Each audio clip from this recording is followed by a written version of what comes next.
दोस्तों और हमारे प्यारे बच्चों, मैं डॉक्टर संदीप कुमार अग्रवाल इस समय आपके पास उपस्थित हुआ हूँ व्यावसायिक सांख्यिकी के कुछ मल्टीपल चॉइस क्वेश्चंस लेकर के। ये इसकी पहली सीरीज़ है जिसमें हम 25 सवालों के बारे में डिस्कस करेंगे और ये सभी सवाल इंट्रोडक्शन से रिलेटेड हैं। जैसा कि सभी को पता है कि बीकॉम फर्स्ट सेमेस्टर जो इस समय चल रहा है वो नई शिक्षा नीति के अनुसार है और नई शिक्षा नीति में इंटरनल एवेलुएशन और एग्ज़ाम दोनों चीज़ें होनी हैं। और फर्स्ट सेमेस्टर का जो एग्ज़ाम होना है वो मल्टीपल चॉइस क्वेश्चन के ज़रिए OMR शीट से होना है। इसलिए जो सभी बच्चे हैं, ख़ासतौर से ग्रामीण क्षेत्रों से जो बच्चे आते हैं, उन बच्चों को सबसे ज़्यादा समस्या ये है कि उन्होंने या तो एक बार OMR शीट को यूज़ किया है या फिर उन्होंने अभी तक OMR शीट का यूज़ नहीं किया है।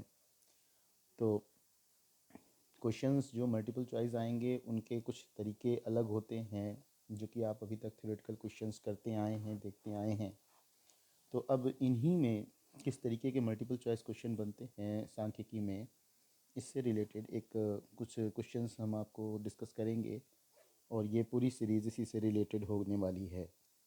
तो सबसे पहले वो कौन कौन से क्वेश्चंस हैं इन पे हम लोग डिस्कस करेंगे। विषय है व्यावसायिक सांख्यिकी और अब हम लोग इसको शुरू करते हैं। तो सबसे पहले आज 25 क्वेश्चंस को डिस्कस करेंगे। तो सबसे पहला क्वेश्चन है जो कि स्क्रीन पर आप देख रहे होंगे।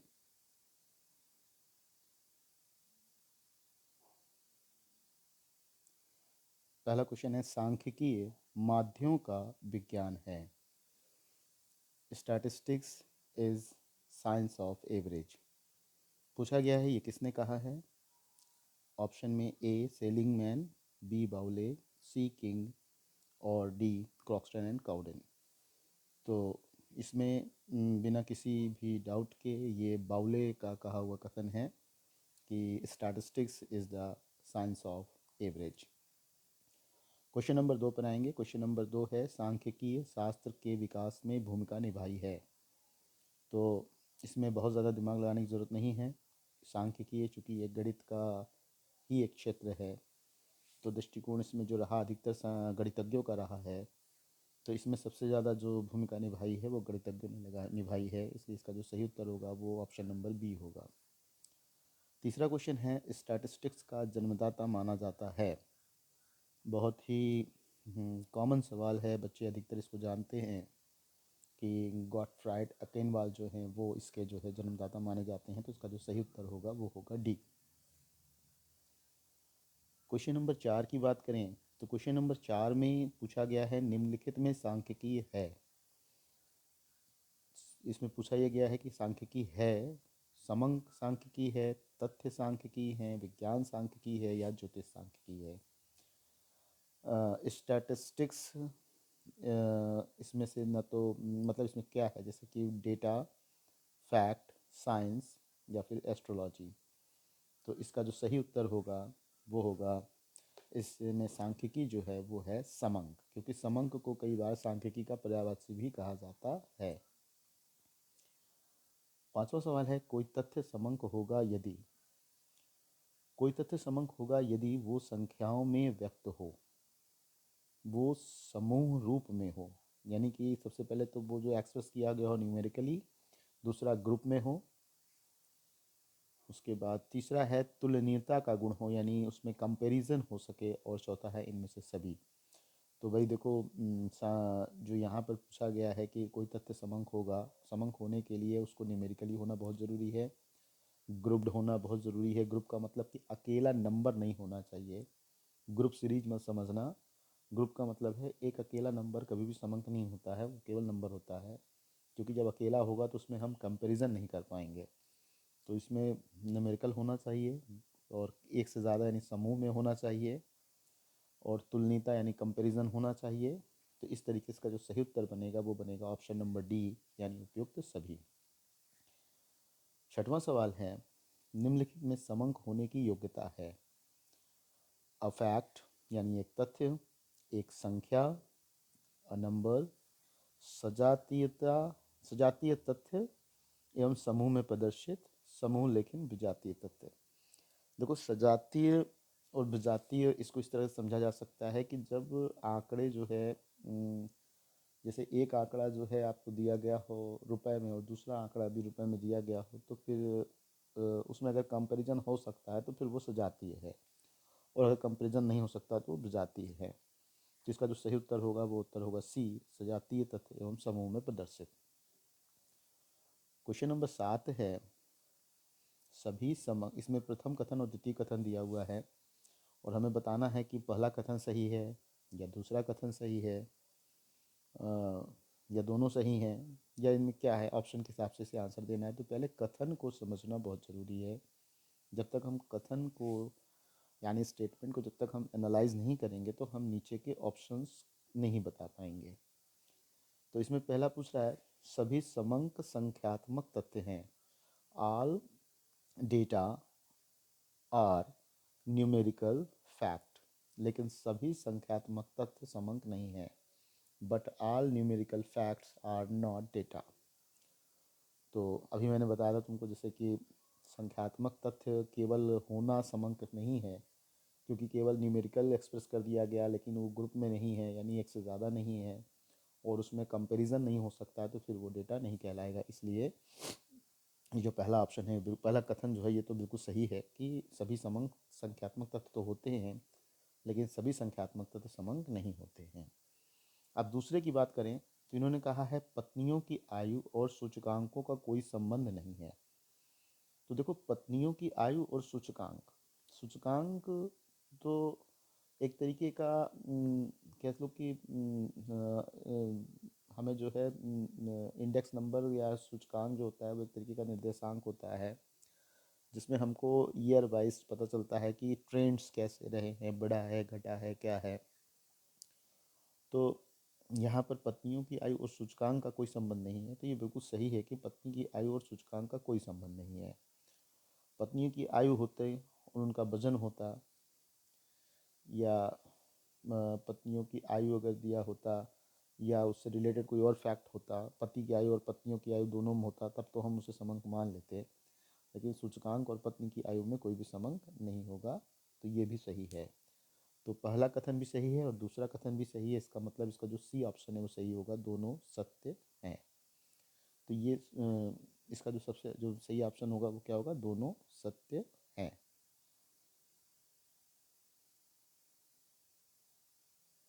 अब हम लोग आ जाते हैं क्वेश्चन नंबर 8 में। क्वेश्चन नंबर 8 है, निम्नलिखित में समंक हैं। अब बताना है ये जो 4 ऑप्शन है इनमें से कौन सा समंक है कौन सा नहीं है। पहला है वाणिज्य विषय में 500 छात्र हैं। तो वाणिज्य विषय में 500 छात्र हैं, ठीक है, न्यूमेरिकल फैक्ट है, लेकिन एक से ज़्यादा नहीं है, इसको तुलना नहीं किया जा सकता, इसलिए ये समंक नहीं है। दूसरा है वाणिज्य में कला से कम छात्र हैं। इसमें कहीं भी न्यूमेरिकल फैक्ट नहीं दिया गया है, इसलिए ये वाला कभी भी समंक नहीं होगा। सी ऑप्शन है, आगरा विश्वविद्यालय में वाणिज्य में 5000 छात्र हैं। प्रथम वर्ष में 2500, द्वितीय वर्ष में 1500, तृतीय वर्ष में 1000 छात्र। तो बच्चों देखो, इसमें एक से ज़्यादा न्यूमेरिकल फैक्ट्स हैं, यानी कि ये ग्रुप में आंकड़े हैं, न्यूमेरिकल फैक्ट्स भी हैं। हम तुलना भी कर सकते हैं कि फर्स्ट ईयर में कितने बच्चे हैं, सेकेंड ईयर में कितने बच्चे हैं, थर्ड ईयर में कितने बच्चे हैं, इस तरह से हम तुलना भी कर सकते हैं। तो ये एक तरीके से समंक होगा और इसका सही उत्तर होगा सी। 9वां है, सांख्यिकी की प्रकृति है। देखो, सांख्यिकी की प्रकृति ये बहुत ज़्यादा इसमें डिस्कस करने की जरूरत नहीं, लगभग लोग जानते हैं कि ये विज्ञान एवं कला दोनों है। निम्नलिखित, अब 10वां सवाल है, निम्नलिखित में सांख्यिकी के अध्ययन का विषय है। निम्नलिखित में से जो 4 ऑप्शन हैं इसमें से कौन सांख्यिकी में पढ़ा जाएगा ये पूछा जा रहा है, या किस में सांख्यिकी अध्ययन हो सकता है। तो कर्मचारियों की सुंदरता का अध्ययन करना कोई मतलब नहीं है इसका। आयात निर्यात के संबंध में अध्ययन करना, हाँ बिल्कुल इसमें हो सकता है, क्योंकि आयात और निर्यात या न्यूमेरिकल फैक्ट्स होते हैं।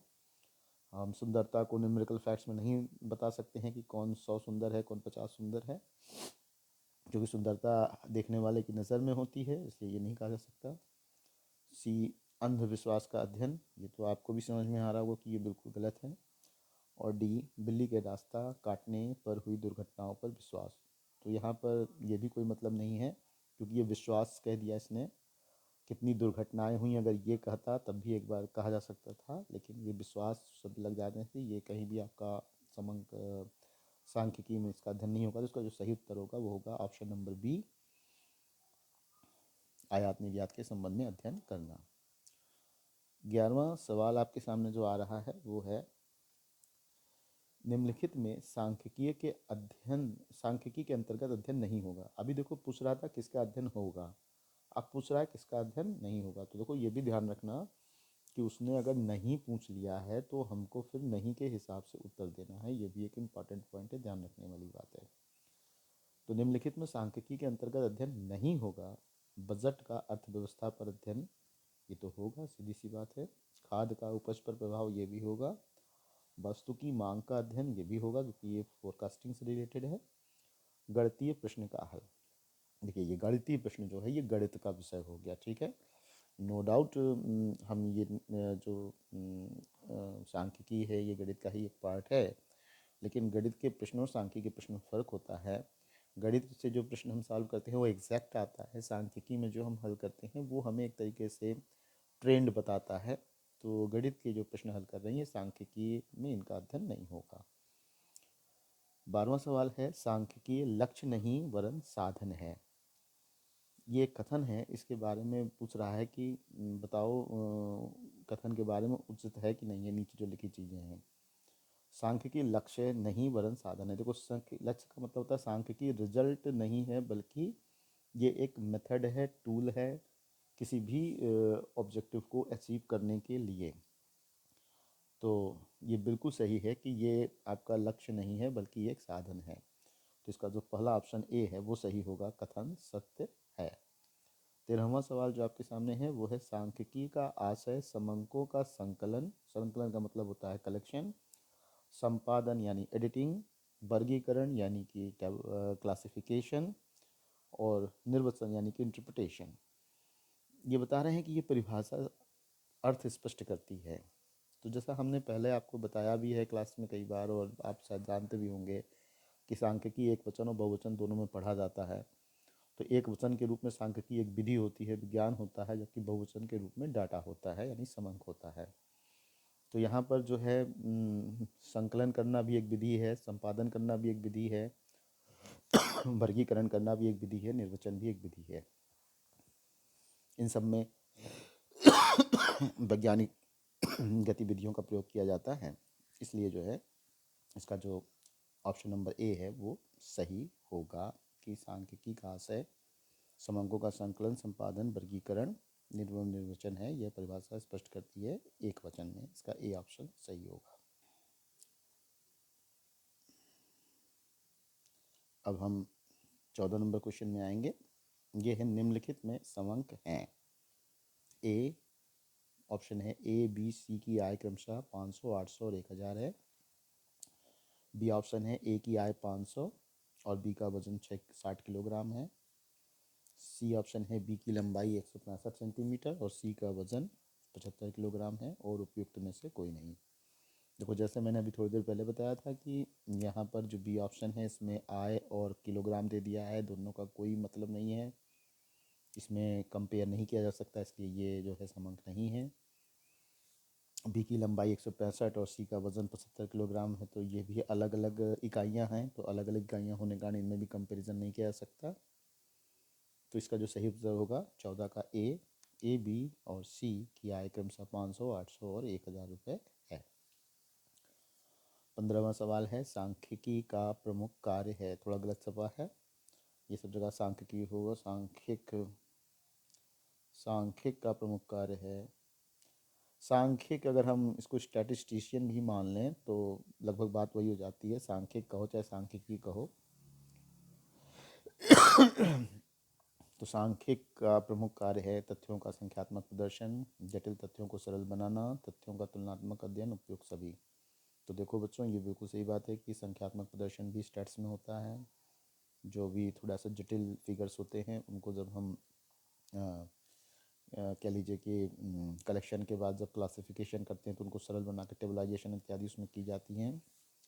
फिर उसके बाद तथ्यों का तुलनात्मक अध्ययन भी होता है। बिल्कुल सही बात है। तो इसमें जो सही ऑप्शन होगा वो डी ऑप्शन होगा। क्वेश्चन नंबर 16 है, सांख्यिकी या सांख्यिक का कार्य है। तो संकलन यानी कलेक्शन, विश्लेषण यानी एनालिसिस और निर्वचन यानी इंटरप्रिटेशन, यानी ये सभी हैं। तो इसका डी ऑप्शन सही होगा। 17वां क्वेश्चन है, सांख्यिकी के निष्कर्ष भ्रमात्मक होते हैं क्योंकि। देखो यहाँ पर जो भ्रमात्मक शब्द यूज किया गया है ये एक तरह से एरर से रिलेटेड है। भ्रमात्मक में क्योंकि कुछ मैंने आपको बताया था कि सांख्यिकी 100% नहीं प्रूव करती, क्योंकि जब हम डेटा कलेक्ट करते हैं तो हम सामने वाले पर निर्भर हो जाते हैं कि वो हमें जो बता रहा है हम ये मान के चलते हैं कि वो सही बता रहा है।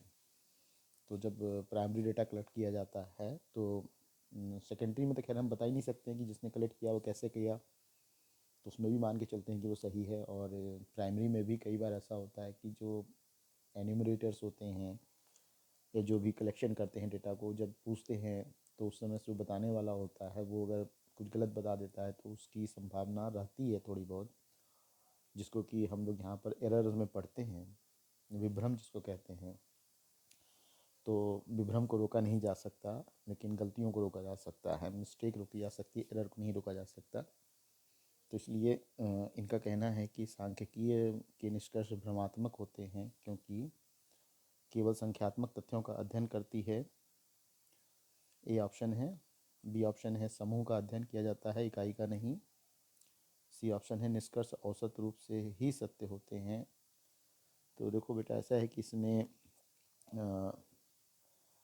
इसको अगर ऑप्शन के हिसाब से देखा जाए तो इसमें लगभग सभी अपने आप में सही हैं। तो इसमें जो डी ऑप्शन होगा वही इसका सही ऑप्शन माना जाएगा उपयुक्त सभी कारणों से। इसके बाद अगला 18वां सवाल है, सांख्यिकी केवल साधन है, साध्य नहीं क्योंकि। तो यहाँ पर ऑप्शन दिया गया है, फिर से वही बात आ रही, साधन है साध्य नहीं, यानी कि ये एक मेथड है, ये रिज़ल्ट नहीं है। तो पहला है, ये समंकों का संकलन करती है। बी ऑप्शन है, समंकों का वर्गीकरण करती है। सी ऑप्शन है, निष्कर्ष निकालने का कार्य सांख्यिकी में समाहित नहीं है। और डी है, संपादन किया जाता है। देखिए आपको इसमें थोड़ा सा कन्फ्यूज़न होगा, क्योंकि इंटरप्रिटेशन वो पोर्शन होता है जहाँ की इंटरप्रिटेशन करने के बाद लास्ट में रिज़ल्ट निकाला जाता है। तो अगर बहुत ही गहनता से देखा जाए तो रिज़ल्ट जो होता है वो एक फाइनल फाइंडिंग्स होती हैं, जो स्टैट्स का रिजल्ट होती हैं। जबकि रिजल्ट स्टैट्स क्या होता है, स्टैट्स एक मेथड होता है, साधन होता है, साध्य नहीं होता। तो इसमें चूँकि इस पॉइंट को हम यहाँ पे एक्सप्लेन कर रहे हैं, साधन और साध्य, तो रिजल्ट जो होता है वो आपका साधन नहीं है बल्कि साध्य है, इसलिए इसको यहाँ पे शामिल नहीं करेंगे। और इसका जो सही उत्तर हो जाएगा वो हो जाएगा सी, निष्कर्ष निकालने का कार्य सांख्यिकी में समाहित नहीं है। जब रिजल्ट के ठीक पहले ही सांख्यिकी खत्म हो जाती है, यानी जितना मेथड होता है हम सब अप्लाई कर लेते हैं और उसके बाद हम रिजल्ट बता देते हैं, तो that is not included in statistics. अब हम आगे बढ़ेंगे क्वेश्चन नंबर 19 पर। क्वेश्चन नंबर 19 कह रहा है, सांख्यिकी का प्रयोग केवल सांख्यिक ही कर सकते हैं क्योंकि। स्टैटिस्टिक्स का यूज केवल स्टैटिस्टिशियन कर सकते हैं क्योंकि ये कठिन है, छूत की बीमारी है, अन्य व्यक्ति कार्य करना नहीं चाहते, अनभिज्ञ लोगों के लिए खतरनाक है। तो देखो भैया, ऐसा है कि ये छूत की बीमारी तो फालतू ऑप्शन है, तो आप भी समझ रहे होंगे। कठिन है, तो भैया कठिन और सरल होना ये तो इस बात पर निर्भर करता है कि आपका इंटरेस्ट कैसे है। जैसे कुछ लोगों को मैथ बहुत कठिन लगती है, कुछ लोगों को मैथ बहुत अच्छा लगता है उसको सॉल्व करने में। तो ये भी कोई बहुत अच्छा जवाब नहीं है, ये ऑप्शन ए और ऑप्शन बी दोनों ही। ऑप्शन सी है, अन्य व्यक्ति कार्य करना नहीं चाहते, तो ये भी कोई बहुत अच्छी बात नहीं है। अन्य व्यक्ति कार्य नहीं करना चाहते, ये कैसे कहा जा सकता है। हाँ, लेकिन ये चारों ऑप्शन को पढ़ने के बाद ये जो डी ऑप्शन है ये कुछ सही लगता है कि अनुभवी लोगों के लिए खतरनाक है। क्योंकि कोई भी चीज़ अगर जो लोग जानते नहीं हैं अगर उनको वो चीज़ दे दी जाएगी तो वो निश्चित बात है कि नुकसान कर सकती है। जैसे एक ऑपरेशन डॉक्टर ही करेगा तो ज़्यादा सही है, लेकिन कोई अगर कंपाउंडर टाइप के व्यक्ति ऑपरेशन कर दे तो ज़रूरी नहीं है कि वो जो है बिल्कुल से सही ऑपरेशन करेगा, इसमें पेशेंट की जान भी जा सकती है। तो अनभिज्ञ लोगों के लिए तो भाई खतरनाक, इसमें कोई दो राय नहीं है, क्योंकि अगर कोई अनभिज्ञ आदमी स्टैट्स के यूज करता है, सही से यूज नहीं करता, जो वो रिज़ल्ट निकालेगा वो रिज़ल्ट गलत हो सकते हैं, और उसके हिसाब से अगर कोई पॉलिसी बना दी जाएगी तो फिर वो सक्सेस नहीं होगी। तो इस हिसाब से 19वें का डी ऑप्शन सही होगा। क्वेश्चन नंबर 20, समंकों में अविश्वास करते हुए इसे झूठ, सफ़ेद झूठ व समंक कहा गया है, ये विचार है। तो भैया झूठ, सफ़ेद झूठ और समंक जब भी ये आए तो आँख बंद करके लिख देना, ये डिजरायली का ही जो है, डिजरायली महोदय का ये विचार है, इसको खूब आँख बंद करके आप लिख सकते हैं। उसके बाद सवाल नंबर 21 है, समंकों को तृण व उनसे ईंट बनाने की बात कही थी।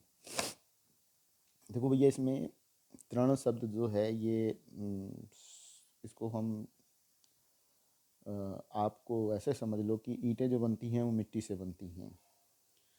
तो ये कह रहे हैं कि समंक को तृण व इनसे ईंट बनाने की जो बात कही है, तो इसका उत्तर जो है वो तो है ऑप्शन नंबर डी, मार्शल। लेकिन इसको मैं समझा दूं कि यहाँ पर जो है मिट्टी से ईंट बनाना, यानी मिट्टी यानी कि रॉ डेटा, और ईंट यानी कि फिनिश प्रोडक्ट। तो जब हम स्टार्ट्स में रॉ डेटा हमें मिलता है, जो समंक मिलते हैं, उससे हम क्या करते हैं, उनसे हम जो है क्लासिफिकेशन करते हैं, उनका एनालिसिस करते हैं, तब इंटरप्रिटेशन होता है, यानी कि हम एक प्रोसेस से उसको जो है रिजल्ट में कन्वर्ट करते हैं। तो रॉ डेटा मिट्टी की तरह हो गया और रिजल्ट हमारा ईंट की तरह हो गया। तो इसको जो है मार्शल ने कहा था, ये इसका सही उत्तर होगा 21 का डी। क्वेश्चन नंबर 22 है, समंकों के दुरुपयोग के संबंध में सत्य कथन है। समंकों का दुरुपयोग, मिस यूज ऑफ डेटा, ये स्वतः हो जाता है। तो भैया अपने आप तो होना कोई सवाल ही नहीं है कि अपने आप हो जाएगा, क्योंकि ये तो कोई जीवित चीज़ तो है नहीं कि अपने आप कुछ करेगा ये। बी ऑप्शन है दुरुपयोग उद्देश्यपूर्वक किया जाता है। सी ऑप्शन है दुरुपयोग असंभव है। डी है रोकना संभव है। तो देखो ए और सी तो बिल्कुल नहीं हो सकता, दुरुपयोग असंभव है तो कहा ही नहीं जा सकता, क्योंकि किसी भी चीज़ का दुरुपयोग हो सकता है। रोकना संभव है, तो भैया रोकना संभव है, लेकिन अगर इंटेंशनली किया गया हो, उद्देश्यपूर्वक किया गया हो, तो रोकना संभव नहीं हो पाएगा ना, क्योंकि वो तो छुपा के करेगा काम। तो दुरुपयोग उद्देश्यपूर्वक तो किया जा सकता है, ये कथन सत्य है। तो इसमें 22 का जो बी होगा वो सही उत्तर होगा। 23वां सवाल है, निम्नलिखित में वर्णनात्मक व्यवहारिक सांख्यिकी नहीं है। तो वर्णनात्मक व्यवहारिक सांख्यिकी, ये जो ये सांख्यिकी के प्रकार में हैं, वर्णनात्मक सांख्यिकी, व्यवहारिक सांख्यिकी, वैज्ञानिक सांख्यिकी, सब उसके अंदर बताया गया है। तो इसका जो उत्तर होगा कि निम्नलिखित में वर्णनात्मक व्यवहारिक सांख्यिकी नहीं है, तो जनसंख्या समंक, वित्तीय समंक, प्राप्तांक और मूल्य समंक। तो बेटा इसमें सी ऑप्शन जो है, ये सी ऑप्शन जो है ये आपका वर्णनात्मक व्यवहारिक सांख्यिकी में नहीं आता। 24वां सवाल है, व्यवहारिक सांख्यिकी का प्रयोग किया जाता है राष्ट्रीय आय के मापन में, व्यापार एवं उद्योग में, कृषि संबंधी समंक में। तो अप्लाइड स्टैटिस्टिक्स जो आपकी होती है वो इन तीनों में जो है यूज की जाती है। तो इसका जो ऑप्शन होगा वो हो जाएगा ऑप्शन नंबर डी, इनमें से सभी। 24 का ऑप्शन हो जाएगा ऑप्शन नंबर डी, इनमें से सभी। और आज का आखिरी सवाल है, सांख्यिकी का सैद्धांतिक पक्ष है। सांख्यिकी का जो सैद्धांतिक पक्ष है ये है आपका विज्ञान है, कला है, समंक है, विज्ञान एवं कला है। तो सांख्यिकी सैद्धांतिक रूप से अगर देखा जाए तो एक विज्ञान है, क्योंकि इसमें नियम है और कारण और परिणाम का भी जो इसमें संबंध होता है। तो इसका जो सही उत्तर होगा वो होगा ऑप्शन नंबर ए। तो ये हैं आज के 25 सवाल।